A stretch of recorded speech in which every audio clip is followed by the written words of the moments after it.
কেমন আছেন সবাই? আশা করছি সবাই ভালো আছেন, সুন্দর আছেন, সুস্থ আছেন।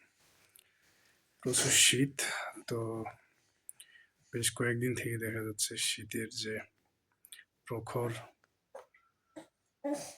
প্রখরতা সেটি দিন দিন বেড়েই চলেছে। তো আপনাদের এলাকায় শীতের কি অবস্থা জানাবেন। সকালবেলায় কুয়াশায় চারিদিকে ঢেকে যায়। বিশেষ করে দূরপাল্লার বাস যেগুলো আছে দূরের রাস্তায় জার্নি করে, তাদের জন্য গাড়ি চালানো খুবই দুষ্কর হয়ে গেছে।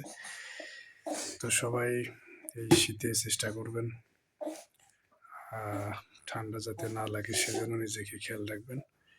আর সুন্দরভাবে, বিশেষ করে রাতের বেলা যাতে ছোট ছোট বাচ্চা যদি বাসায় থাকে তাদের ঠান্ডা না লাগে সেদিকে খেয়াল রাখবেন। তো ধন্যবাদ সবাইকে। তো দেখা হবে নেক্সট ভিডিওতে। সবাই ভালো থাকবেন, সুস্থ থাকবেন সেই প্রত্যাশায়। ধন্যবাদ সবাইকে।